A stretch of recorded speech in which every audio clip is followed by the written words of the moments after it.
5, 4, 3, 2, 1. On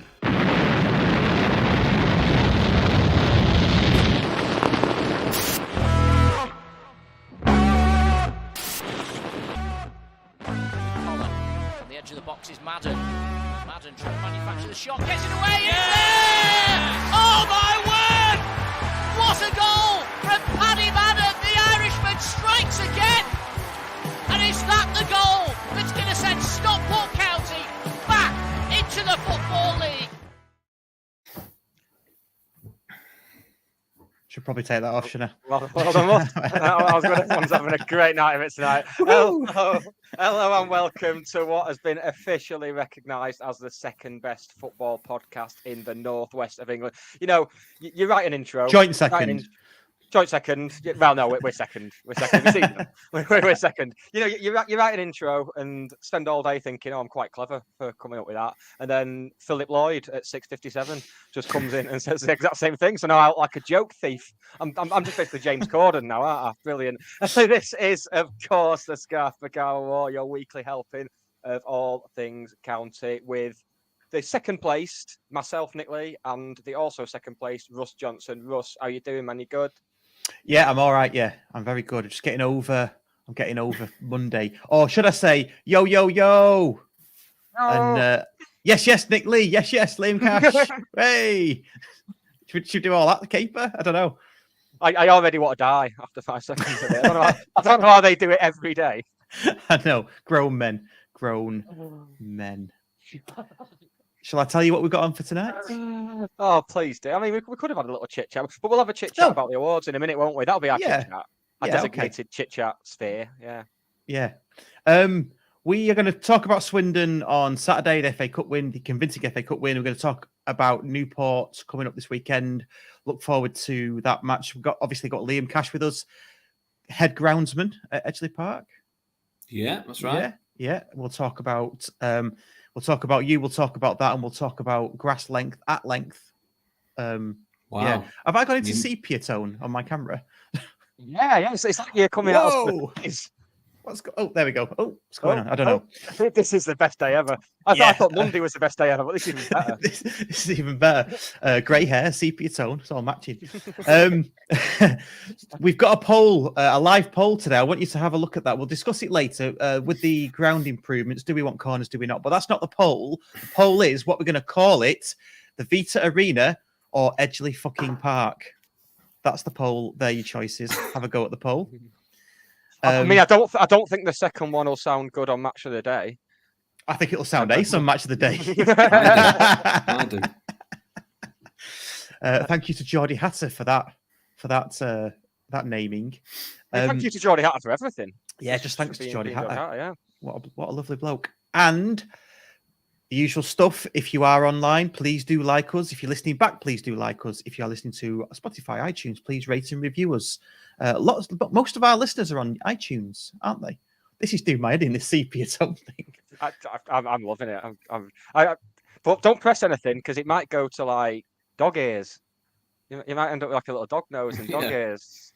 So swings and roundabouts, isn't it? Oh. Would you rather be from the 50s or would you rather be a dog? Would I rather what? Would you rather look like you're in the 50s or would you rather look like a dog? You know, it's your decision, mate. Oh. My wife always says I look like I'm from the 60s anyway, so... like and subscribe, do all that, please. We're on 9 likes. Let's try and get that up. It does help with our algorithms. And if you're feeling flush, give us a super sticker or a super chat. That's a thing now. Yeah, I'm going to take your word for it because that means nothing to me. Like Vienna.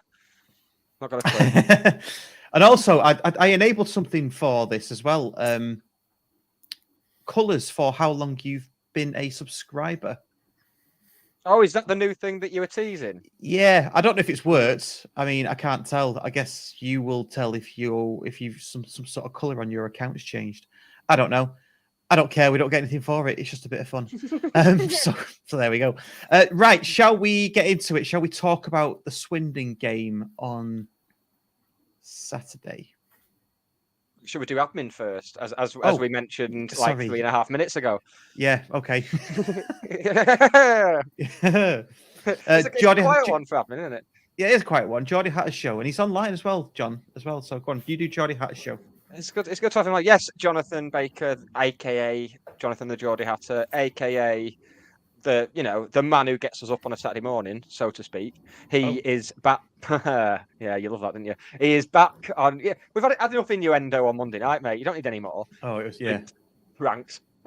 Yes, he is back on Saturday morning with build-ups to the Newport game, all the usual stuff, great tunes. He's got a top fan guest in Dave Philbin, who is making a play to steal my place on here. So it's good that we're kind of getting him somewhere at arm's length, but where we can still enjoy him.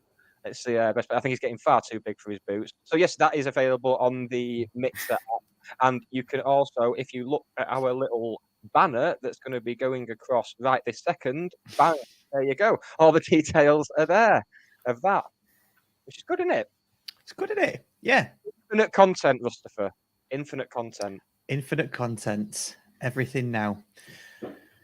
And also, we've got Liam Cash with us. How are you? We've not even. Do you know what? You've been on.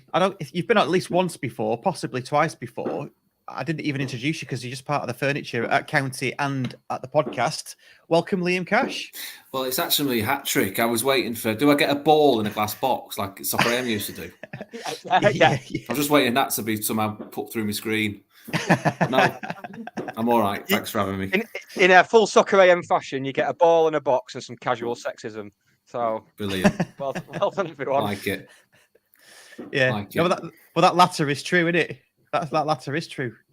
I've gone back and watched some clips of old episodes in the last few weeks, and whoa, it's problematic. The admin Great age, and the admin Ian Dowden mentions it every time. Where's the album, Nick? Do you want me to? I haven't got one in here. No, you're gonna have to start putting an album up. I've had a huge amount of personal upheaval. That means I don't have my vinyl with me. So I'm sorry, Ian. Although I've not been having it for the last few weeks. It's almost like I've been preparing people for the moment where I won't have my vinyl with me. It's exciting, isn't it? Yeah. That's admin for you. yeah. That's admin, just my therapy session. So we'll keep on checking in on that poll to see who's what's winning it. At the moment, Edgeley fucking Park is 82%. That sepia tone's really doing my head in. So I'm going to sort that out. Yeah, Swindon on Saturday, convincing 4-0 win. Let's talk about that. I'm just going to turn my jukebox off. I did not expect an emphatic win like that against a very strong Swindon side and a much changed County side. So to be out of sight by half time is kind of what's been coming for a few weeks, I think. I think we've kind of seen that signs. Where we stand and where we watch it with us and the ground staff, Swindon seems to be the best team, or we thought were the best team that we'd played. Just I don't know, like in the league games, just the way they played on the day. And there was a comment that we made, like going into the game, that I guess it'd be quite a tough game because that's what we thought when they came in the league. And then even on the day on Saturday, the first 5 minutes they looked decent to me. And then it was easy in the end, wasn't it? Yeah, just finally finishing those chances, which I think has been a lot of people's major criticism. So to just have two or three chances first half and put them all away, and it could have been more. It could have been 7 or 8, really. It's a couple of decent saves from the keeper. But I can't think of a single thing that Swindon did. That I thought that performance was pretty woeful. Aside from the first 5 minutes, as you mentioned, that was down there with some of the absolute rubbish that we saw in non-league for me. And because of that, I assumed that they had made. I know we made 10 changes or whatever it was, but I assumed that they had. But apparently, it was pretty much their first team, other than 2 or 3. So, yeah, I was saying to Russ off air, it's beginning to feel a little bit like last season to me, in terms of just a bit of momentum and potentially or hopefully going on a bit of a run. Not necessarily saying that we'll win it, but I'm starting to get that feeling of fancying us in every game this Saturday. Orient at home. Obviously, we'll see, but it's starting to feel like that to me. Yeah, well, Orient at home. I mean, they got beat last night, didn't they? Yeah. Which made me then look at the league table and just sort of see what's going on. Not really been doing that, and it just seemed to be quite tight. And then the teams that are in the playoffs, who we've actually beat, obviously at Bradford, at Salford, beat Carlisle at home, who were like sort of playoff positions. So I don't see why we can't now, seemingly having found our feet, just go on some kind of, not saying we're going to, as I say, win 20 out of 21 like last season, but some kind of run similar to that and get ourselves up there. Yeah, absolutely. And Swindon hold the honour of being both the best and worst side that we've seen at EP. I could totally agree with that. Totally agree with that, yes. Yeah. Which is a good little... we should send them a trophy or something, because it's the only one they're going to bloody win on that form. Well, it's funny though, isn't it? Because they only made 2 changes, didn't they? Like you lads said. It's just, I don't know, it's just weird that you can get such a broad spectrum of performances. Waggy says their fans cheered on 75 minutes when the first shot went. When they had the first shot, I saw that. Having a mare here. Yeah, I saw that. Clicking buttons. Yeah, they did that. The old hey, which like almost like pretending they'd scored a goal. I felt sorry for him a bit, to be fair, because they were they're all trying to get shelter underneath the scoreboard, weren't they? I don't feel sorry for him. Nah, sod him. How many times have we had to do that and get pissed on? Oh yeah, but still, it's a fellow human being, Nick. No, Nah. I've had a bad week. I don't care about human beings anymore. Fair enough. I'm not going down that road. Whose performance are we most? Because there's a number of, as good as the team performance was, there's a number of individuals that you. So we've kind of been trying not to single out individuals when things weren't going well, because I think it was more of a collective issue than it wasn't necessarily individuals performing poorly. It was just the collective that weren't doing it. But for Sarcevic to come back into the team after a few weeks out and score twice, Akil Wright again, just immense. And Ryan Rydell capping his return from injury with a cracking hit. Yeah. Right. I think that's what's making me think about it's being like last season, is just as a squad, to an extent, whoever plays, you just fancy us, or I do. You know, it's not. There's no like. It is genuinely, I think, a squad that will, whoever doesn't play and then does play, and vice versa. It was strong, and I think that's starting to show. But was you thinking that 5-6 games ago? I don't know, really. It was a bit of a weird. I thought it was it's been quite a weird start to the season, where I don't necessarily think we played poorly, to any extent where it was like alarming. I didn't go. I didn't go to like Doncaster or some of them away games and sort of see, for myself what it was like. It seemed to me we would just be caught short, or just lack of nous, or I don't know. I suppose it's what's called finding your feet, is what a lot of people have seemed to say about the teams that come up from the National League. It takes a little bit of time. Maybe it caught us as fans or staff by surprise, how much of a step up it actually was in terms of being like bookies' favourites and all the rest of it before the start of the season. So maybe that caught us out a little bit. It was harder than what we thought, maybe. But now, in terms of what is it, I don't know, the past 5 or 6 games, whatever it's been, it just feels that we're going to have a bit of a run to me, which could be proved wrong on Saturday, but let's see. Yeah, but I think you're right. I think the fact that nobody actually tore us apart in that bad patch, shall we say, on top of a really good run now with continue. Okay, a couple of teams that remained the same, but on Saturday rotation was 7, wasn't it? Seven players. It's almost like I'm doubling down on the confidence now, because I've seen what's come to Edgeley Park. I've seen that we weren't battered early on, and now we're starting to have teams at an arm's length. I'm starting to think this could be something good. And just going back to what was said earlier, when we're losing, you can't apportion blame to one particular person, because it's a team game at the end of the day, isn't it? I always find it quite interesting that, because people don't they? They want someone, like we said before, they want someone sacked, but they don't blame players when we're losing, or they might pull out a few mistakes and things like that, but nobody has ever blamed personally for going on a losing streak of 5 or whatever. As soon as you start to win, I always feel it focuses on the people that are scoring the goals. Do you know what I mean? And the rest are kind of left behind. I don't know. What do you lads think? I think when they're on their losing run, they'll blame the pitch, but that's just me. But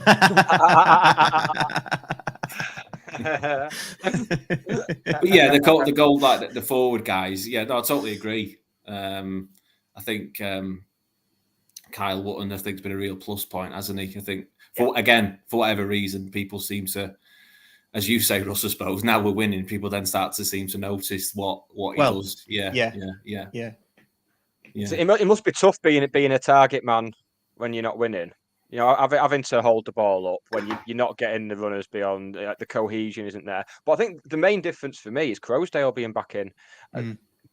Will Collar has once again looked like the player he did last season, knowing that he's got Croasdale sitting and he's going to protect him. And it's made such a massive difference. He's key to us for me, Croasdale. And I don't think if he was, God forbid, to get injured or suspended, touch wood, there's the only person who could play that role is Akil Wright, who's made the centre-back role his own now. It'll be very hard to displace. So I think when we do get to the January window, that's where I'd be looking to recruit, because I think we're going to need a bit of cover if something does happen. Because I don't think that's Callum Camps's role as well. And I know earlier in the season he was playing that deeper Croasdale role, but I don't think that's his game. So it'd be interesting to see what happens with that in January. Yeah, it feels to me like we've got options all over. I mean, say if Croasdale, something did happen to him, I'm pretty sure that Lewis could drop in there. I know you said in the past you don't fancy him as a right-sided centre-half. He'd better off central centre-half, which he proved on Saturday, but I still think he could do a job there in a team that was clicking. Yeah, quite possibly, yeah. Hussey, for me, Hussey's experience, that's been... Just sort of kind of come out of nowhere. Just all of a sudden, there's probably played again, I don't know, 10, 11 games in a row, and you know what I mean. Just seems to have slotted in. But again, I just go back to what I said before, that we were on, me and the lads were on the pitch doing some work for a while, and we were trying to name if everyone was just firing on all cylinders and fit and all the rest of it, what's your 11? And we couldn't do it. It's because it's everyone, it's so hard. It is hard to do, and I just that for me, that's just that's probably the best sign. It's such a positive that. Yeah, absolutely. Yeah, and then when you get 7 players coming in, beating Swindon 4-0, that's a proper headache, isn't it? Yeah, rather him than me. Yes, same. Same. But that's what he gets paid the big spondoolies for, isn't it? I think D has pointed out in the comments, Akil is a defensive midfielder. He is, but as we said, you can't. How good? How many clean sheets is it in a row? You know, is it 6 clean sheets in 8 games? Okay, isn't it? Yeah. You can't go messing around with the defence to put Akil right in midfield if it comes to it. Now he needs to. Let's just keep that defence as they are. Hinchliffe and that back 3 got to stay as they are for me. So, we had enough messing about at the start of the season, I think, like juggling things around. So what I would like to see, well, we are talking personnel. I do think, especially with Jennings going this week, a couple of strikers, a pacey striker to rotate with Madden or bring on for Madden, and someone similar to Kyle Wootton. Yeah, because if at the moment, if Wootton gets injured, I think we're going to be in big trouble. And now that Jennings didn't do a bad job in the cup games of holding the ball up, he was kind of didn't expect that from Jennings. I've never seen him as that sort of player, but he's got decent leap on him. He's winning a fair bit in the air, but obviously with him going now, so it's just Wootton and Madden for the next 2 months now. Didn't Lemonade Evans play up front on Saturday? Yes, Evans and Crankshaw, yeah, and won 4-0. Yeah, it's an interesting one, isn't it? Yeah. But none of them scored, though. I don't think, did they? No, the movement was very good, though. Yeah, I thought the movement was excellent. That's why Starcevic had such a good game for me. Yeah. Good shout. That's a very good shout. I didn't pick up on that. Here's a question from Happy Hatter. Hello, Happy Hatter. Who would we miss the most if they were injured? She says Horsefall. You reckon you just said Crowsdale? I'd go Horsfall. Again, been chatting at work and just sort of praising him, really. Yeah. That he's coming into his own or whatever, and like him. Yeah. Or Will, but then he's been playing it right back a little bit, hasn't he? But yeah, for Horsfall to me. You see, it's either or for me. But if I had to pick one, I'd probably say Horsfall because he's a Rolls Royce of a centre half. But Crowsdale is like Crowsdale is tiny bit behind him. It's one of those ones where when they go down, it's like, oh no. It's like when Collar went down. Can't remember what game it was. It might have been Salford away or something. Every game this season. Well, yeah, because he's really in the wars, doesn't he? No, but it was I'm sure it's Salford away. He went down and he had to have the physio on and walked off. And I was thinking, please God, no. We've just got a settled midfield now, and then they get injured. Tell you what, these comments are coming in, Liam. Our friend Stadio Junkie, very handsome, isn't he? Our Liam Cash. Oh. So. I'll know who that is, but I don't know what his name is. It's someone, don't know who that is. But thanks, by the way. I'll find out who that is. In fact, let me just stop you there. I've had a list. This won't mean anything to you, but I didn't think I'd get a chance to do this. It's not the Oscars. And I know that you're live, but I need to get this out. I need to get this. Bear with me, sorry. And this is completely irrelevant to everybody bar 4 people. I was tasked to get some to say some words, and if I didn't say all of them, I'd have to pay a fine. So I need to say the words gravy, Leicester goalkeepers, discombobulated, anti-establishmentarianism, and draggy. So I've got that out, which saves me paying a fine. Sorry to everyone else listening, but see, this type of thing is why they stopped doing the fans on co-commentary. I think. This is exactly why. me turning up with a list about that big. Yeah. So what was that? Your mates or the team had dared you to try and get those words in to the conversation? Yes, thinking I would never ever be able to say them, meaning I'd have to buy them a drink or something. But right, I've just managed to. But okay. Luckily, you got it in organically, so. No, but I should have tried harder by saying things. So great, I should have said different gravy or something like that. But never mind. They've done it the boring way. We're all mates. Stadio Junkie, I will know who that is, but that's Dave Maxwell. I might have just outed him there, but yeah. Yeah, I didn't want to say in case he didn't want his name out there, but We've said it about 500 times before on here, so. Have we? Yeah, many times. Yeah. Well, okay. Did you just sleepwalk your way through this, mate? I do, yeah. Your sepia-tinged nut job. I know. Do you know what? When we're watching Netflix series and stuff like that, box sets, I'm really, really bad that I don't remember what happened in the previous episodes. I'm always saying to Claire, what are they going on about? Because just I forget anything that's 5 minutes behind me. So bad. Are you one of them who sits there looking at your phone while you're watching stuff? No, I do watch it. I do watch it. Right, that's even worse. Yeah, I know. You're just thinking about monkeys on a skateboard or something. Just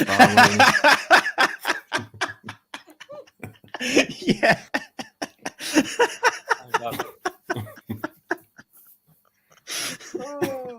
Right, episode title sorted. That's the episode title. Monkeys on a skateboard. I love it.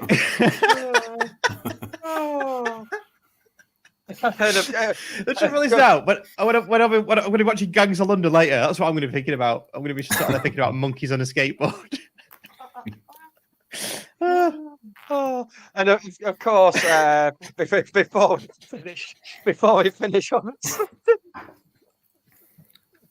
finish with Swindon, our reward, of course, was a trip to Charlton, which I think is a pisser of a draw, but everyone else seems quite excited about it. So I like it, mate. Maybe I'm a bit old-fashioned. I think it's. I know everyone wants to get to the third round and all the rest of it, but what is it? 4 or 5 years ago, we weren't even in the third qualifying round draw. See, I'm with you. I'm with you on this. I think it's not. It's not the best draw in the world, but I think it's not to be sniffed at to go into a London away trip, a relatively big club and all the rest of it. And see that's where I differ, because this whole when we were struggling at the start of the season, there was this kind of thing of, oh well, look where we were a couple of years ago, and then it's the same with this draw. It's like, well, a few years ago we had to go from the second qualifying round, but that didn't happen to me. I've just blanked all that out. So as far as I'm concerned, we've always been Football League. So we shouldn't be excited. I suppose so. Which then makes that but not the best draw in the world. I totally get it. Maybe I'm biased because I always, as a groundsman, want to be away. So I would have been happy with Gillingham, but I still think it's. I suppose when you're watching it, there's the teams that are coming out, whether it be Forest Green, and you're just like, no, you don't want to go there. You know, there's worse ones to have from a fan's point of view. I don't know. I'm led to believe. I think the players are pretty happy with it. From what I'm led to believe, because it's quite a big stadium and all the rest of it. I think we'll bring them back to Edgeley Park. Personally, I think we'll get at least a draw there. Won't be surprised. Yeah. I mean, for me, I quite like the draw because it's Charlton are in the bracket of the bottom two divisions that are one of the biggest clubs in the bottom two divisions. So to go away, I quite like that. Like Liam said, there's loads more that are worse, like Forest Green away or something like you say, or I don't know, whatever. But is Jason Ewell still playing for Charlton? Clive Mendonca, Carl Lieberg. Nice, I like that. I had two, and that was it. It was Mark Fish Charlton at some point. Yeah, he was. Yeah. Nice. Was that Alan Kirbishley days, wasn't it? That. Yeah. And of course, the Valley. You'll like this, Russ, given that you're also stuck in the 60s. Alan Kirbishley's brother Bill was the manager of the Who. So the Who used to play at the Valley quite a lot back in the day. Nice. Yeah. So I don't think they'll. Yeah, the Who will be there. Pete Townsend will be in the centre circle finally writing that book. 2007, our last trip to the Valley. Ryan Moore pointed out that we went there then. Yeah. No, we went. That was a League Cup game, but we played there in the league in 2010 under the Ablett season. That was a good season. Oh, was that it? 4-0 as well. Yeah. Well, we got beat 2-0, 4-0. 2-0 or 4-0. I can't remember now. Have we ever been? Did we ever go there and win? Was that 97? Yeah, 3-1. 97, yeah. Right, yeah. See, this is the type of research we should do, Russ. It is the type. Have we learned nothing from the awards? We're too busy attending awards to do research for our shows. Jesus. Yeah, I remember that. 3-1 because I was actually in London doing Bolton, Crystal Palace versus Bolton because my mum worked at Adidas and we got free tickets in the box that they had there. There we go. Crystal Palace? Crystal Palace, yeah. At Charlton? No. The day County were playing Charlton, I was down. Sorry, mate. Yeah. It's all right. You crack on. I think I'm still pissed from Monday. So back to the Swindon game. Oh no, we covered the Swindon game, haven't we? We've gone to the draw. So two are happy. One thinks it's not Brazil away, so it's shit. No, I'm just one of them. Until round 3, I know your reasoning, Russ, was that every time we get to round 3, we never get anyone, but that's going to stop at some point. At some point, we are going to get your favourite red team from down the road, and you're going to have a terrible time of it wanting to know. Speaking of which, there's a bit of a discourse on Twitter this afternoon about that, Russ. About people claiming that you had a certain shirt when you were younger. I didn't believe it. I thought it was all lies. Personally. Well, it is all lies. Well, it's all lies because the person whose mouth who was typing it, Left Bollock was typing it, wasn't he? So. Oh, was he? Yeah. Was that who it was? Yeah, it does seem like the type of thing he'd say. Yeah. Well, yeah. Left Bollock should be called Talk Bollocks, shouldn't he? Is that a radio station that we're partnered with? Oh yeah. Hey, we got a bit of stick for that, on Monday. Should we let's do Newport and then we'll come to the awards. We'll talk briefly about the awards because we've done it all already on the bonus podcast. But Newport on Saturday then. What do we know about Newport? I'm a bit disappointed that I can't go because it's a new ground. And the Tiny Rebel Brewery is very close to there and they have a tap room. So I'm a bit gutted to be missing out on that. I just fancy us. I just think we're going to win. I'm now, as I keep saying, I keep getting to that. I'm now at that point where I just think, I just fancy us. Think we'll beat them. I know nothing about them. They've had a new manager, have they? Change the manager? Yeah, Could be wrong. Not dead recently, I don't think, but they have this season. They've lost the last 3, and they lost in the cup, didn't they? Lost to Leicester last night. Yeah, they were convincingly. Yeah. I mean, keeping a clean sheet against Leicester isn't for everybody, is it? So. Oh yeah, I was going to say holding Leicester isn't the type of thing that everyone likes to do, but can't have it all, can you? So they're not great. I mean, they are below us in the table. This is hot off the press, by the way. I'm looking at this now.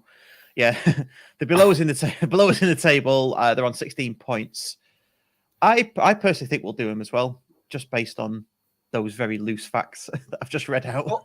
But you know what? Even if we don't, even if we do kind of have a bit of a blip, a bit of a slip up, I think we've got that confidence now that we'll get back to winning ways as soon as. It's not like earlier in the season where you didn't really know where the next points were coming from. We've kind of it really does feel like we've got into our groove, and we might have the blip here and there, but for the most part, I think we'll be better than a lot of teams now. I know Leighton Orient are quite worried about playing us in a few weeks because they're going through, after a blistering start, they're going through a bit of a blip as well. So they lost last night. They lost last night, didn't they? Orient, they lost. Yeah, and they've lost right. Results went our way last night. In terms of the teams above us, I think they all lost. Oh, Carlisle got a draw at Harrogate in the end. Mansfield lost as well. Salford lost at Rochdale. So it was a good night for us last night. And Orient lost at Wimbledon. Which means that teams below us all won. And I saw someone put a comment, I don't know who it was, which I sort of think, I suppose, shows the change in our mentality that we're happy that everyone above us lost. Because we're looking up rather than now looking down at Rochdale who won and Wimbledon who won. Do you know what I mean? No, that's it. Wimbledon won to go level on points with us, and when you look back to just how torrid they were against us, it's just shows that shift in mentality, doesn't it? Colchester for me, I know I actually partially agree with what someone said about Swindon, but they were the worst for me. I wouldn't be surprised if they go down this year. Are they bottom or second bottom? I think they are bottom, yeah. And they were poor at Edgeley for me. 1-0, I think, won it. Yeah, I'd quite happily see Colchester gone, to be honest. No one's missing going to the Western Home Stadium, whatever it's called. I don't know what it's called. Yeah. Layer Road. Yeah, Layer Road. Give it to Layer Road. Ryan Moore says Newport have won the last 3 home games, and I'm trying to find that, and I can't find that anywhere. But anyway, I think the bottom line is we're playing well. I can't see anybody turning us over unless we capitulate ourselves. It's our own doing, which was part of the early season problem. And we'll probably put in a really good performance, if not a great performance, and they've got to better that. That's the way it feels at the moment. Yeah, I suppose if you think they were at Leicester last night as well, that would it doesn't always work like this, obviously, does it? But you it's easy to think, they could be a bit tired and all the rest of it after being there, and then in terms of the way we play with the press and the intensity and all the rest of it is might work in our favour. Did they get to a couple of playoff finals recently? Not last year, but I think they've been in a couple over the past few years. Under that, is it Paul Flynn or Mike Flynn? Yeah. Not the Mike Flynn, but a Mike Flynn. Mike Flynn, who was one of his ties too short, but yeah. Yeah. And he was one of the favourites for the manager's job at Edgeley Park. He was. Last year. He was. Oh, what a time! Like sliding doors moment. That one. Okay. Ryan Moore just confirms. And Papa John's Southampton under 21s, yeah. Yeah, Papa John's League and FA Cup. Who did they beat in the league? Let's see if that's anybody decent. They beat Colchester in the FA Cup, actually. That just reminded me. Yeah, they did. That's no achievement. Colchester in the Cup and league. They beat Colchester in the Cup and the league, and Southampton in the Papa John's under 21. So, not much to go off there. But we'll be respectful. They can hang on to that win over Southampton under 21s when we've absolutely battered them on Saturday. if they wish to. If they wish do to. what they want. Do what they want. Won't be bothered. Exactly. We'll have our 3 points and we'll be off home. Exactly. I couldn't find a Newport opposition reviewer either. Didn't look very hard, but I couldn't find one. So, you know, I don't know what to tell you, mate. I don't know any. No, been busy this week. At some awards. Well, but just before we move on to the awards, you mentioned wanting to find a Newport reviewer. You should have just got one of the Wrexham ones because it's all Welsh, isn't it? They all hate us because we were watching the cup draw at said awards. A bit of a boo rang out at the draw, didn't it? Yeah. Yeah, that was nice, wasn't it? But apparently we're obsessed with them. Yeah. Bless them. Bless them. Have they been selected for TV? They've been announced for TV games. Is that on? No, they've not been selected. I thought it might be. Yeah. They'll find They've a not way. been selected. Yeah, it'll be on Disney or something, won't it? Yeah. Quick side story. I was on a call today with work with somebody in Florida, West Florida, and he saw this behind me, and we started talking, and he went, "Oh," he said, "I've seen that Wrexham documentary." I went, "Oh, have you?" He went, "Yeah." I said, "Did you notice who won the league in that? Did you notice that?" And he said, "No, it's just a blue team." And I went, and he went, "Oh, so you got promoted?" I went, "Yeah." I said, I don't want to spoil it for you. But there you go. Well, it's not really a spoiler because it barely got mentioned. It's what? It's not really a spoiler because it barely got mentioned. They did skim over it a little bit, didn't they? Yeah. It's just like, oh no, we lost, and now we're not going to win the league. Like it mattered. Yeah. The only thing for me, I think they said that McElhenney just said Stockport have scored. I won't try his American accent, but he was watching the Halifax game, wasn't he, in his house, that was literally about it to me. That's the only sort of coverage that it got, which I suppose is not surprising, is it? Yeah, it was very much Wrexham. It reminded me of 96-97 when it was like, oh, Blackburn lost, West Ham lost, Southampton lost. It was never County won, and it was the same there. It's like, oh, Wrexham lost the title, not County won the title. But let's not go on about them. Let's talk about our big piss up, shall we, Russell? Yes. So we've got a bonus pod out. Link in the comments to this. Just it's available now. We went to the Northwest Football Awards on the Monday night, didn't we? Suited and booted, feeling a bit out of place. Yeah. So very out of place. Yeah. We were pretty much. Was it 5 proper football fans in the room, and then just a load of like journalists and various people on the BBC gravy train. That was about the size of it, wasn't it? Yeah, Dion. Yeah, it was nice to be a part of something that was proper football, though. You know, it's a proper awards with proper football people. But yeah, the room itself was just full of sponsors, pretty much, wasn't it? Yeah. And journalists. But yeah, we didn't work the room, did we? Because there's some people that we missed. I mean, you got Dion Dublin's photo, didn't you? Or a photo we do of Dion Dublin, the famous Rowetta photo that you got. It's haunting me to my dying day. But me and her were like that on Twitter, mate. We've been chatting about it. Nice. Yeah. She said she's going to wear heels next year, so that's good. Nice. I thought she had heels there, didn't she? She just wasn't wearing them at the time. She wasn't wearing them because she was sat down having a tea, wasn't she? Yeah. So there's loads of famous people there. So we didn't work the room. We just kept ourselves to ourselves. They put us on the back table, pretty much out of the way. We were the Larry ones. And did you notice when the main courses came round, the waiters were saying to each other, "Oh, is this the last one now?" So we were even last to get our food. Yeah. It sounds to me it was a little bit like when the UK office went to the Golden Globes and you were just put out the way. Yeah. Exactly, you've got George Clooney and whoever else in the main tables, and the Scarf Bagara Walker at the back. And if we'd won and they'd had a photo of us on the stage, my head would have been cut off just like Steve Murphy was.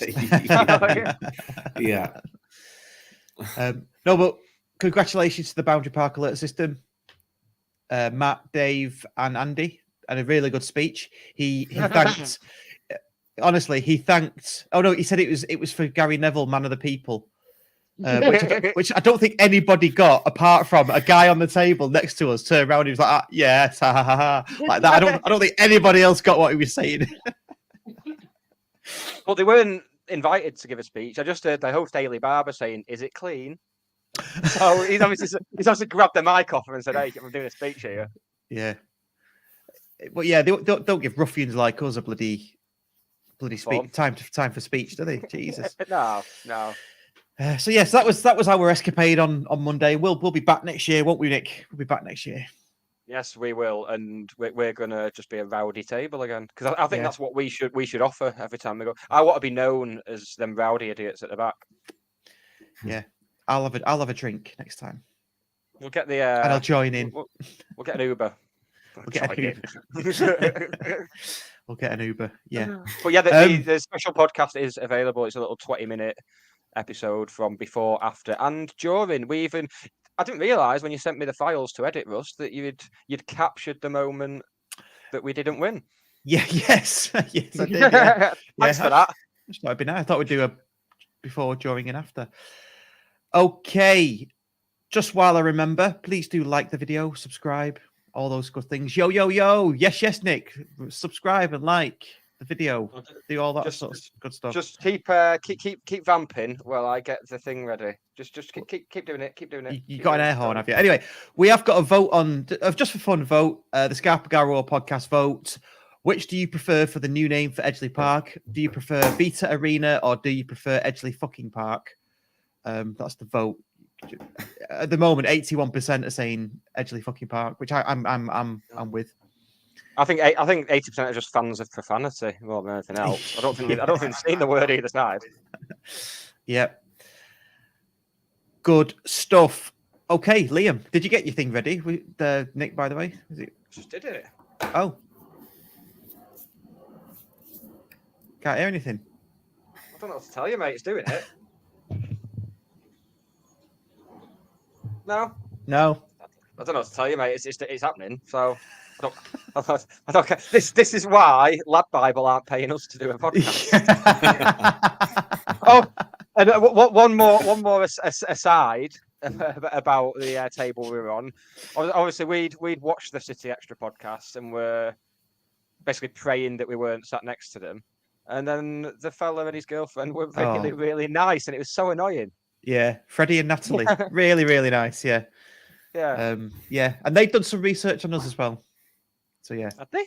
Yeah, Freddie. You were talking to him, weren't you? I was just causing trouble with the older lads. You were, yeah. So yeah, very nice. So good stuff. Shall we move on to Liam Cash? This is the exciting stuff. This is the stuff everyone wants to know about, like some grass nerdery. It isn't. The viewers, the listeners are going down as we speak. This is where we'll get a spike. So third time you've been on. I just wanted to say before we get into the pitch stuff, you've been mentioned a few times now, and I wanted to mention this to you by people that I know very well. In terms of the days when the club was at its lowest ebb, and you were at the club, and I think it's around the time you met Grace, and Grace was going off to represent county at away matches, and I forget who said it. It was probably Phil Brennan, and I know I've heard it from more than him as well. But you were there, and I wouldn't say kept the club alive, but you were definitely part of that. So I guess a big thank you from everybody, really, to you and Grace for doing that. Playing your part. No, don't be. Back then was, it was a lot.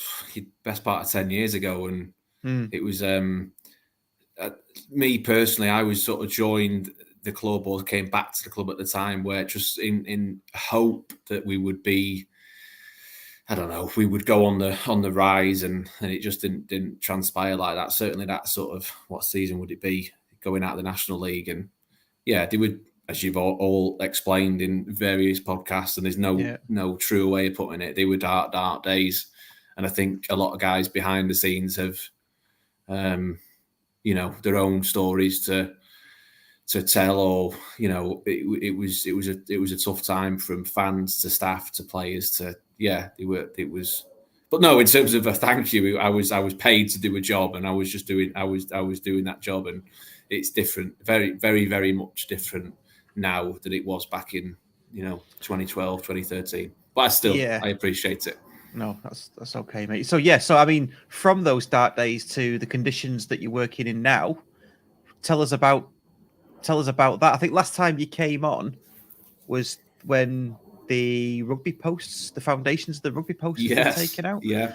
On one moment. So take us from that, I guess, that time up to now, and what's different, and take us all the way up to today, where we're having different lengths of grass put into the pitch, because I'm desperate to know about that. But anyway, yeah. So I assume it was last summer when I was on, and we were doing our end of season renovations, which is where we or I knew for a fact that there was the old rugby sockets there, and there was a little bit of a debate at the time whether to take them out or not, because it was quite you're taking out quite a lot of material without getting too boring too soon to remove them. But it was satisfying. Too boring too soon. Did you not hear that awards talk? But it was satisfying to take them out, which was last summer, part of the renovation. Then obviously that led us into last season. And from a pitch point of view, we were satisfied is probably the best way to put it, what we achieved with the stadium pitch, as we say behind the scenes. The pitch did okay last year. We didn't have any postponements. We maintained a lot of grass cover. The feedback on the whole was okay, but we were not we weren't happy enough with, certainly having been promoted, once you make a step up and you're going into the Football League, and knew of things that we could do to improve the pitch from last season. Equally, though, carrying on that knowledge of the year before the season, if without getting too confused, the year before the season I'm talking about was the West Ham Cup game, and the pitch kind of sort of fell apart and all the rest of it. The pitch did, we as I say, it was okay last season, but once you get promoted and the Football League comes along, the standards for everybody within the club raise, and you've got to match it. I've done it for long enough now, where if you stand still in the job and managing a pitch or pitches, whatever, however many it may be, the moment you stand still, you might get caught out. So we went into this season wanting to improve all aspects of it, really, from visually in terms of how it looked to everybody, to how stable it was underfoot for the players, how it was for me and the guys repairing it after a fixture. And I guess from a groundskeeping point of view, the ultimate thing for that is this, what we call stitching of a pitch, which is this cis grass that people may have seen, or people refer to me as it's a deso surface. So there was lengthy conversations and meetings about whether we could do it or not. In the summer, we didn't think we could, because the depth that again, I'm going to get technical now, but the depth that the machines stitched to, if you think of a giant sewing machine, would have been too deep for us. So the standard depth that the machine stitches to is 180 mil. That would have tapped into our gravel. We've got a hell of a lot of excavated gravel sand slits in our pitch. If those needles puncture into that gravel, we just couldn't have done it. The needles would have snapped, and the artificial yarn would have snapped also, and we couldn't have done it. So we kind of put it to bed a little bit at the start of the season. The company that we were discussing in conversations with Sisgrass, they are always kind of moving forward with the industry. So Sisgrass have worked to stitched all the pitches in Russia. They've done the vast majority in Qatar, a hell of a lot of Premier League pitches, La Liga, you name it. They're a huge worldwide company. And they often had these kind of meetings at football clubs where they could, or a football club, for example, wanted to get this artificial reinforcement in the pitch, but they couldn't do it because the makeup of the pitch was too hard, or there was too much stone in there, or whatever. So they couldn't. So the conversation just sort of ended. It was either a brand new reconstruction of a pitch, which is there's no change out of £1 million or nothing at all. So Sisgrass basically went away and made a machine, basically, in layman's terms, that could go to these depths that you or we, i.e. Stockport County, require. They basically invented it, made it, and they did a couple of pitches before they came to us. They did Marseille and they did the Riverside, and then they came to us. Wow. We've now got a pitch that's stitched, as I call it, at 140 millimetres. So what that means is the whole of the grass area that you see at County is every 2 by 2 centimetres squared. We have artificial fibres stitched to a depth of 140 millimetres. Now, that might seem like a lot, which it is, but visually to anybody as a layman, that only makes up 3 to 4% of what you see. So it's still a natural grass pitch. It still has all the challenges in terms of keeping grass cover on it, drainage, fertilising, sunlight, you name it. But what it gives us is a reinforcement that means, again, to a layman, it won't divot in terms of potentially what you've seen over the years or anywhere else that doesn't have this technology. So for as you say, going back to the dark days and even before when I was at County during the rugby days, this kind of operation was nothing short of a pipe dream, basically. It's what all the big boys have. And, for us at County to get it was never even it was laughed, it was never an option for us to do it. Obviously, the investment within the club's one thing, the technology within the industry is another one. A lot of meetings later for us to do it in terms of what we can achieve from a pitch point of view, what the lads want, what the management want. Was it worth doing? Looking at the numbers. And collectively as a club, we decided to do it. And as a result, we're seeing, everything since doing it. I mean, to be honest, it was only completed, 3 to 4 weeks ago. We've kind of been a little bit backwards in how you do it. Normally you would do it in the pre-season and have what I'd call a growing in and around it, and you would play on it after, a few weeks. The guys from Sisgrass completed it at 12 o'clock on the lunchtime, the day we played Grimsby at home. So that was incredibly tight. Even the guys, as I say, Sisgrass pitches all around the world, even they were saying that was just a little bit too close for them. So, we've done it a little bit of the wrong way around, but it means that the soil profile, if you like, is now reinforced. So we won't see it. Will basically, from my point of view, it will just play better. So from what I see after a game, it will be better than what we were seeing last season and at the start of this season. In terms of the height of it, what happens is they stitch it, and it is the fibres are left outside of the exposed to what you can see. You can see it. It's then cut down to a length that is below the natural grass. But how they do that is it means that they're basically cutting the artificial fibres, but they're also scalping, as I would call it, the grass that's mine and that I look after. So that's not pretty. And that was I spent a week to 10 days fretting about that in terms of we were doing it in October and would we get the recovery, and we've got a game on Saturday.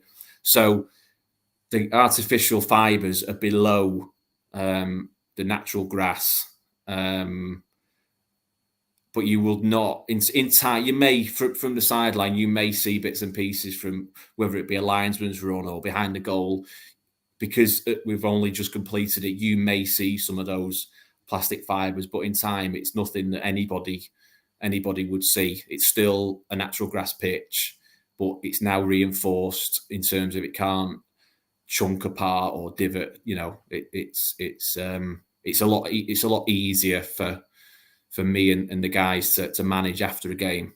The hard part is now managing expectations. Everybody thinks that it's partly synthetic or it's AstroTurf and we can leave it alone. It's not that at all. The management of it is still the same, and potentially more, because we need to make sure that we protect the investment that it's had by being stitched. So, it's a huge leap for us that I didn't think, as I say, all those years ago that we'd ever do. we've done it a little bit backwards, and it will last us hopefully 4 or 5 years until at that point we will then probably dig the whole thing out. Hopefully we're in the Championship by then, and we go all singing and dancing from my point of view, which will mean we can install undersoil heating, get a fantastic sprinkler system in there. Stop watching now, like whoa. Fantastic drainage rates and things like that. So we've probably what we've now done is probably improve it as much as we can until we'll sort of hit a ceiling, if you know what I mean. Yeah. For things like the drainage rates, for example, we are, again, we're satisfied with the drainage rates. Like we drain okay, we don't have much trouble, but we're not. We're not completely free from, I'm always watching weather forecasts, for example. We're still susceptible to heavy rainfall. Whereas when you do these new builds of pitches, which I've done at another football club, no matter how much it rains, there's just no trouble. Like the Premier League boys, it'll never hinder them. Yeah. That's all really, really fascinating. We've got comments coming in. I'm going to flash up a couple in a second. First one, Happy Hatter. Does that 3 to 4% make a big difference? Visually, no. You can't see it. The difference is the reinforcement of the pitch. So if you were to ask the lads about how it plays, the pitch. If you were to ask any footballer about what they want from a football pitch, do you want it to be greasy and wet on the top, but they want to be able to trust the pitch in terms of its stability. They want to be able to stand in foot. They don't want to have to think about the pitch. They just want to turn up on the pitches. They don't have to worry about a bobble or if it's going to be loose underfoot. So, no, in answer to the question, the 3 to 4% visually you don't see, but it makes a massive impact underneath the surface. It's stable for the lads to go and do what they do. My job is to keep the grass on the top of it, so they both work in sync. Got you. Yeah. So did you go Salford away, by the way? I did go to Salford away, and I got a lot of comments about Salford away. Yeah. Yeah, I can imagine. Let's not focus on Salford away. Sydney Exile, how do you plan for the pitch maintenance with the railway and development works and new higher stands? And I think John Billsbury mentioned this as well, didn't he, Nick? Yeah, about having what difference will it kind of joins up with that when the corners are filled in. How much of a difference will that make? A massive difference. I mean, it's the most unbelievable positive news for us all as county fans to have a huge railway end and a huge pop side and all the rest of it. From a pitch point of view, as we speak now, it'll have a huge effect on the pitch. The reason being, particularly the pop side. The pop side's our south stand, which means it's our shaded side. Yeah. Shade with grass they don't mix. The grass needs natural sunlight, it needs soil temperatures in order for it to recover it in and around fixtures.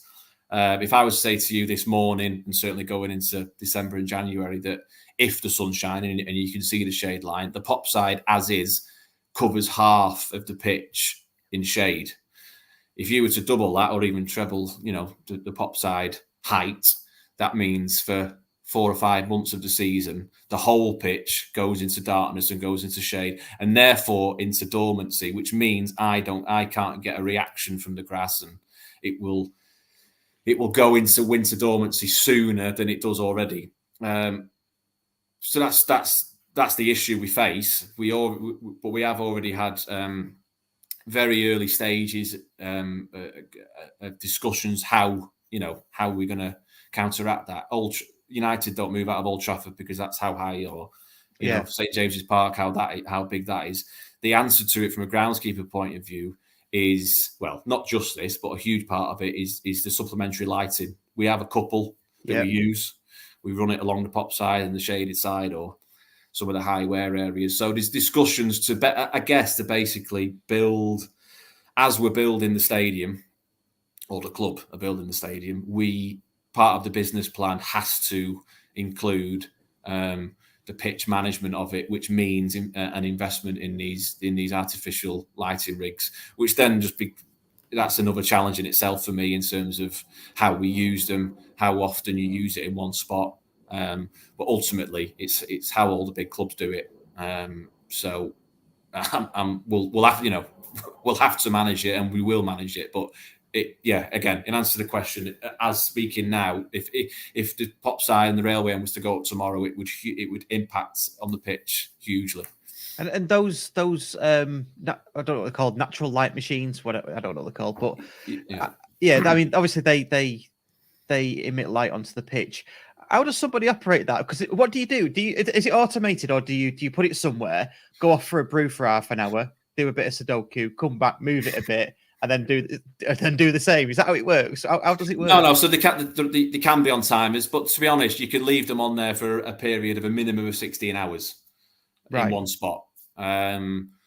Because soil temperatures and just general temperatures at the moment are quite high, we're actually finding that we can move them around and probably have 6 positions for one lighting rig. Right. As you get into what I would say deepest, darkest winter, that will minimise the 3 positions, because you can't. The more you move them around, you might as well not have them on at all. You need to be consistent with your usage on them. But at the moment, we're managing to recover an area, and basically it just mimics sunlight. That's what they are. They're 1,000-watt bulbs, and it just mimics sunlight. So the grass responds to it. But we can get into a period of where we might leave it in one spot for 48 hours. It just depends. It depends on the temperatures. It depends on the condition of the pitch at the time. Predominantly, we will use them on the pop side, because, as I say, that's our cold side and that's our shaded side. But we'll often bring them into. The lads may have warmed up in one area, and we'll just give it a little bit of a hit there and try and maintain a consistent amount of grass cover across the whole pitch before it gets to the January, February time. And how much do you split your time between Carrington and Edgeley Park? Because I think you look after the pitches at Carrington, do you? Yeah. So we've got a team, a team that manages the 3.5 pitches that we have. Obviously, we have Edgeley, and we have 2.5 pitches at Carrington. And to be honest, there's just as much, if not more, of an operation that goes on at Carrington from a pitch point of view than there is at Edgeley. Edgeley is the one that everyone sees, and all the fans see it, and the players, and it's got to be right for a game. But day to day, it's also got to be right for the lads. And so there's Justin, who works at Carrington, and Ian and Bailey, and they predominantly take care of that. I'll try and pop there. Well, I do pop there 3 to 4 times a week, and generally oversee it. But to be fair to Justin and the guys, it's now, and I think internally for us, it was. I think we were only discussing the other day that we took over the 3.5 pitches a little over 18 months ago. That, I think 20 months it was. 20 months ago, we had one pitchfork to look after the pitches at Carrington. Since then, we've invested in machinery. We've renovated the pitches to a standard that now welcomes the Dutch national team over the summer for their European campaign. Yeah, we've now hosting the academy fixtures at Carrington. We will semi-frequently host. For example, if a Southern team is playing away at Wigan or Bolton or wherever it may be, they will often travel on a Friday, and Carrington is a venue for them to train. Likewise, as it is for us, if we have a long trip on a Friday, it's the manager will I think he quite likes to travel early and then train down south somewhere, and we swap favours, if you like. We could do that. So it's now we've come a long way in terms of what it used to be. The pitches at Carrington when we took over were not in use for about 3 or 4 months over the winter. Last season we lost one training session through frost. So yeah, I mean the club is moving very, very quick, and sometimes for us it's we forget that in terms of where it's come from. From a pitch management point of view, we're always like moving forward. Even the Halifax game last season, everyone and obviously ourselves were made up. We're back in the league, and great club to be at. It's moving forward. But we were just thinking that made pre-season come around quicker for us because the Football League started sooner. And then our minds, or my mind and Justin, was we've got a training pitch to get right for when they're back for League 2 football. So there's not often time to be able to take a step back. And I, as you say, Russ, I would know of the Conference North and when they were training on AstroTurf 2 days a week at night and waiting for kids to play their hour, and then County would train. I remember those days. So we've come a long way, but at the same time, it's not enough. There's not often time to just take a step back and remember that. Because to be honest, before you know it, we'll probably be in League One and playing Portsmouth and Ipswich and all the rest of it, and we just go again. Which is just, but that's not, I'm not moaning, by the way. It's a great position to be in. But the reality behind the scenes is you've got to, and I suppose it goes for all departments, we've got to produce. It's like I will get backed relatively financially. So we've got to produce pitches that are of a standard, just as I'm sure the commercial team do, as I'm sure the club shop does. And we it's a fantastic and positive place to be, and I wouldn't change it for the world. But we have to produce, because you get backed, you get what you ask for. Where back in the day it's easy as a groundsman. It's a saying I've often used. You will often get groundsmen or greenkeepers with a little bit of a shruggy shoulders mentality, because they won't get the funding that they know that they think that they want. As soon as you get given that, I guess it's like a football manager. As soon as you get given that, you've got to produce. So we carry that, and I certainly carry that because it's my job to do that.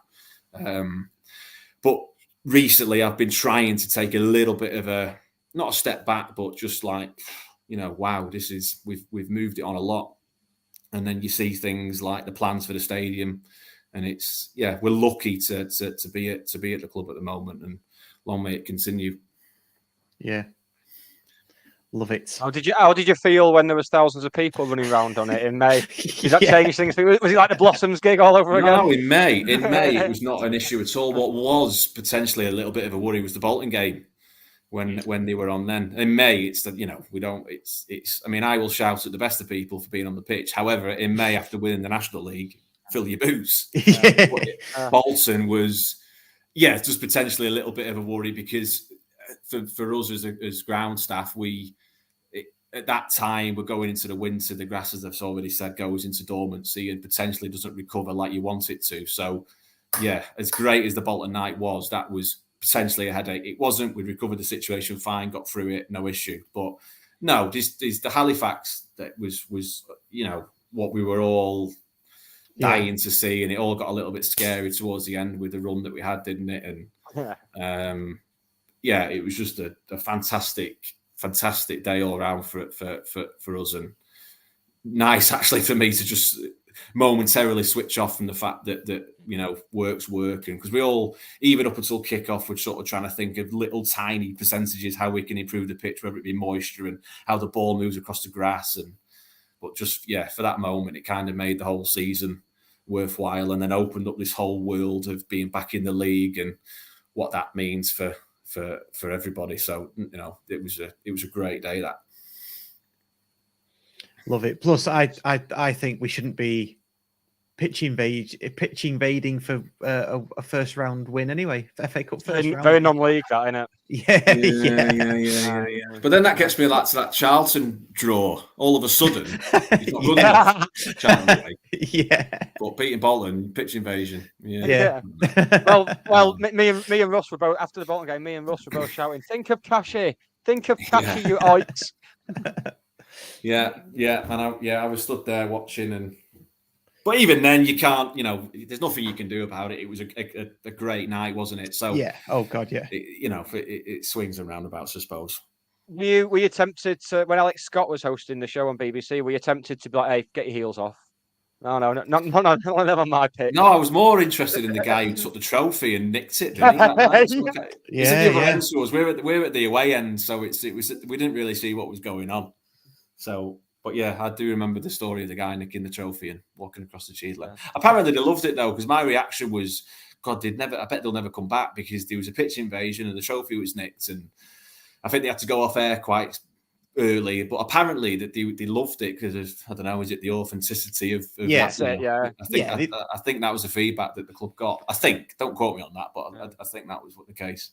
I mean, when the trophy got nicked, I've not seen Alex Scott looking that confused since she was on Strictly, to be honest. She didn't have a clue what was going on, didn't know what to do. She was just like looking around for like someone official. Bless her. It's one of our chief stewards. Lovely stuff. No, that's really good insight. That. Yeah. Cheers for that. That's exactly what I was hoping. The level of detail you go into tonight. So I've been looking forward to this. Hopefully, everybody listening and watching has got a lot out of that as well.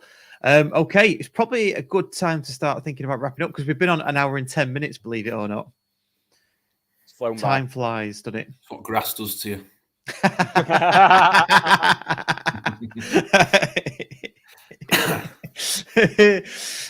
So, what have we learned, Nick? Been taking notes? No. I rarely learn. I mean, you started this "what we learned" thing about 6 weeks ago, and then it never happened again. So I thought, oh, you ditched that. He didn't like the way I delivered it, so it must be gone. You've got to remind me about these things because they just go. I guess I just get into it. Okay, let's wrap up then. The poll. We'll finalise the poll. Which do you prefer? The new name of EP, Evita Arena or Edgeley fucking Park? Edgeley Park has won 82%.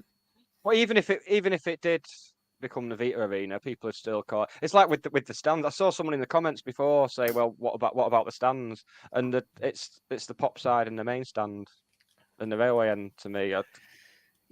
But we are going to. They are going to be sponsored, aren't they? All you know. Like the Together Standards and things like that. But it's not like people. I mean, look at the discussion about Colchester's ground before. How you were quick to just call it Layer Road, Russ. So yeah.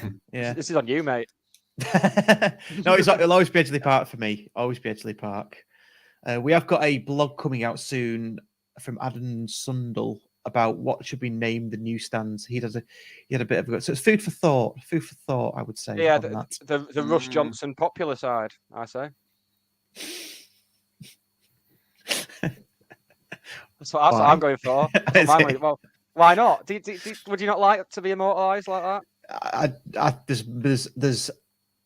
There's 15,000 people in front of me in that queue to have their name. Yeah, you are. Yeah, and Liam. Liam's like near the front compared to you. Yeah. I'll just settle for a seat. I'm quite happy. I've got my brick that I got bought by my Uncle Steve and Auntie Maz on the back of the Edgeley Park, back of the Cheadland. So I'm quite happy with that. Yeah, that'll do. You're there then, aren't you? Would you go for the Cheadland being the Kevin Francis stand? I was having a conversation with a friend. A friend basically put it in my mind that the Cheadland is only there because of Kevin Francis. Yeah, that's the rumor in it. Yeah, that's the thing in it. In terms of I mean, in terms of what he did for the club with the goals and the promotion, you know. Yeah, until he said it, I never really thought of it like that. Yeah, tough one, isn't it? Tough one. Yeah. I'd have the Kevin Francis stand and the Jim Gannon stand, and then we can have you two can fight over the other stand, can't you? Dan Vigara, Jim Gannon, and Kevin Francis. Yeah, go for those three. Who's the fourth? Keenan, Dunwall, Turan stand. The Boonab stand. The Boonab stand.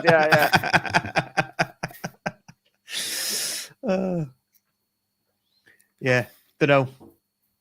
I don't know. No. It's a big accolade, that, isn't it? It's a massive accolade. Yeah, it's a massive accolade. Maybe that's one we'll do a podcast special naming the stands.